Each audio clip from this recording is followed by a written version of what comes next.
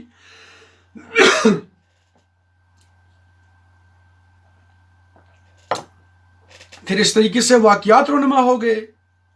تو اس طریقے سے یہ جو قصے ہیں، یہ جو کہانیاں ہیں، یہ محض قصے اور کہانیاں نہیں ہیں۔ اور اگر ہم ذرا سا باریک بینی سے قرآن پاک کے اندر جائیں گے اور دیکھیں گے جن جن جگہوں پر قرآن پاک نے پچھلی قوموں کا تذکرہ کیا ہے، تو یہ بات بالکل واضح ہو جاتی ہے کہ قرآن پاک کا مقصد ہے ہی نہیں یہ کہ وہ لوگوں کو قصے سنائے، کہانیاں سنائے۔ نو، قرآن پاک کا یہ ڈومین ہی نہیں ہے۔ قرآن پاک ایسا کر ہی نہیں سکتا ہے۔ قرآن پاک نے جہاں پر بھی قصص الانبیاء یا انبیاء اور رسول انباء اور رسول کا تذکرہ کیا ہے، وہاں پر ایک مقصد رہا ہے، وہاں پر ایک مقصد رہا ہے، وہاں پر موضوع کے حوالے سے بات کی گئی ہے۔ اب آپ دیکھ لیجئے ہمارے سامنے جو آیات آ رہی ہیں، اس میں حضرت نوح علیہ السلام کا تذکرہ کیا گیا ہے۔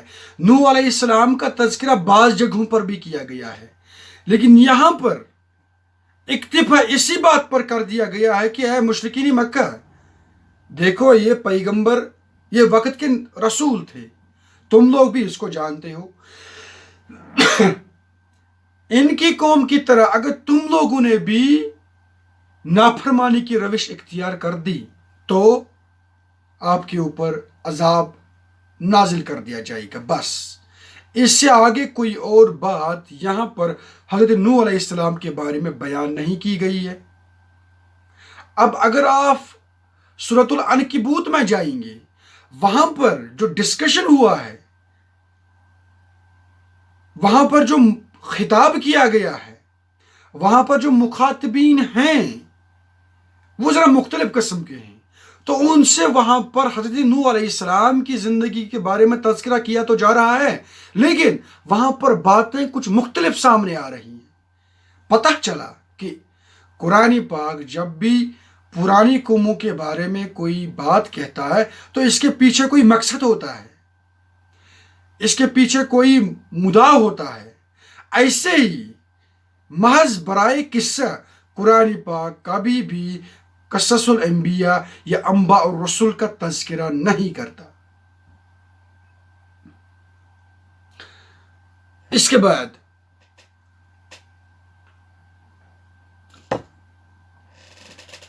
ہم یہ بھی دیکھتے ہیں کہ قرآن پاک نے جہاں پر بھی پرانی اقوام کا تذکرہ کیا ہے، وہاں پر آخر میں ہم دیکھ رہے ہیں کہ ان قوموں کے اوپر عذاب نازل کر دیا جاتا ہے اسی دنیا کے اندر۔ تو کیا وجہ ہے کہ نبی صلی اللہ علیہ وسلم کی امت پر ایسا کوئی عذاب نازل نہیں کیا گیا ہے کہ اللہ تبارک و تعالی نے اپنی کوئی سنت بدل دی؟ Is it possible؟ نہیں۔ اس اشکال سے بھی لوگوں کو دور رہنا چاہیے۔ دیکھیں، سب سے پہلی بات یہ ہوتی ہے کہ جب رسول بنفس نفیس لوگوں کے اندر وارد ہو جاتے ہیں اور ان کے اندر دعوت و تبلیغ کا فریضہ انجام دیتے ہیں، اس کے بعد کسی بھی انسان کو روگردانی کرنے کا سوال پیدا ہی نہیں ہو سکتا۔ اب اگر کوئی کرنے کی جسارت کرے گا تو اللہ تبارک و تعالی اس سے بالفعل اسی دنیا کے اندر اپنے عذاب میں پکڑ لے گا۔ اس کی وجہ یہ ہوتی ہے کہ ان کے سامنے وقت کا رسول ہوتا ہے، اور وقت کا رسول بذات خود ایک بہت بڑی دلیل ہوتی ہے۔ پھر وقت کے رسول کے سامنے آپ کوئی سوال بھی کر سکتے ہیں اور آپ کے سوال کا باضابطہ جواب بھی دیا جائے گا۔ تو اس طرح کے جو طالب علم ہوتے ہیں انہیں بچ نکلنے کا کوئی موقع ہی نہیں ہوتا ہے، تو ان کے اوپر عذاب آنا بالکل حق ہے۔ اس کے مقابلے میں اگر ہم آج امت مسلمہ کی بات کریں گے، ہم نے ایمان لایا ہے بالغیب پر، غیب پر ہم نے ایمان لایا ہے۔ ہم نے نہ نبی کو دیکھا ہے، ہم نے نہ کتابوں کے نزول کو دیکھا ہے، ہم نے نہ خدا کو دیکھا ہے، ہم نے نہ رسول کی کرامات کو دیکھا ہے۔ تو یہ جو ساری چیزیں ہیں یہ ہمارے لیے آپ سمجھ لیجئے بونس ہیں۔ ہمارے عذاب کی تخفیف اسی سے ہو سکتی ہے۔ بالفاظ دیگر ہمارا جو حساب کتاب ہوگا وہ ان لوگوں کے مقابلے میں ذرا ہلکا سا ہوگا جن لوگوں نے بنفس نفیس اپنی آنکھوں سے وقت کے رسول، وقت کے نبی کو دیکھا۔ تو اب سیدھی سی بات ہے، جن لوگوں نے وقت کے رسول کو بنفس نفیس دیکھا، اسے سوال کیا، ان پر تو براہ راست عذاب آنا برحق ہے، اس کے بعد کہ وہ نافرمانی کریں۔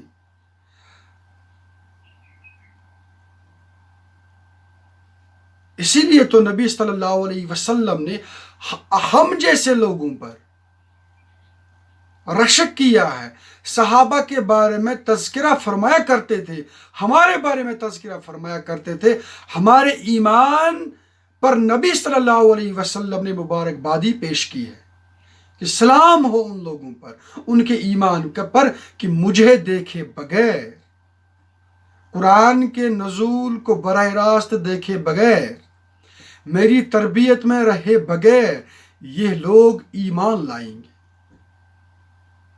اس کے باوجود بھی یہ بات سمجھنے میں ذرا سی بھی ڈیفیکلٹی نہیں ہونی چاہیے کہ آج بھی اب اگر ہم رسولوں کی تکذیب کرتے ہیں، اللہ کی نافرمانی کرتے ہیں، قرآن پاک کے فرمودات پر پورا عمل نہیں کرتے ہیں، سٹل دین ہم کو بھی عذاب کے اندر جکڑ لیا جاتا ہے۔ اب لیکن دنیا کو ایک نئے منظر نامے میں ڈھالنا تھا، اللہ تبارک و تعالیٰ کو سائنٹیفک ایج آنی تھی، لاجک کا زمانہ آنا تھا، انفارمیشن اور ٹیکنالوجی کا زمانہ آنا تھا، تو اللہ تبارک و تعالیٰ نے بھی اپنے بندوں کی عادات ذرا سی مولڈ کر دی، اور اب اسی لیے اس طریقے سے عذاب نازل نہیں ہوتا ہے، نہ اس طریقے سے کرامات نازل ہوتی ہیں، حالانکہ اللہ تبارک و تعالیٰ کے دست قدرت میں یہ سب کچھ ہے۔ باوجود اس کے ہم بنفس نفیس اس وقت مختلف قسم کے عذابوں میں جکڑے ہوئے ہیں۔ وجہ از بس یہی ہے کہ ہم اللہ تبارک و تعالیٰ کی نافرمانی کرتے ہیں۔ آپ دیکھ لیجئے اس وقت دنیا کی رزمگاہ مسلمانوں کے ہاتھوں میں ہونی چاہیے تھی۔ اللہ تبارک و تعالیٰ نے ان کے تقدیر میں لکھا ہے کہ بھئی اقتدار تو تمہارے ہاتھ میں ہونا چاہیے، لیکن مسلمانوں کے ہاتھ میں نہیں ہے۔ مسلمانوں کے ہاتھ میں ہے تو وہ ضلالت ہے، تو وہ تعلیمی میدان میں فقدان ہے، تو وہ سائنس اور ٹیکنالوجی میں پیچھے رہ جانا ہے، تو ہمارے رہن سہن میں کمی ہے مختلف سٹنڈارڈز کے اعتبار سے۔ وائی سو، وجہ کیا ہے؟ وجہ یہی ہے کہ ہم اللہ تبارک و تعالیٰ کی کتاب سے دور ہو گئے، ہم اس کے رسول کو فراموش کر گئے۔ تو کیا یہ عذاب ہمیں سامنے دکھائی نہیں دے رہا ہے؟ آپ دیگر ملکوں میں جائیے، پھر وہاں پر آپ کہیں آپ کسی مسلم ملک سے ہیں، آپ کو اس وقت پتہ چل جائے گا کہ آپ کی حیثیت کیا ہے۔ ہمارے ایک پروفیسر صاحب تھے یونیورسٹی میں، انہوں نے اپنا ایک قصہ بیان کر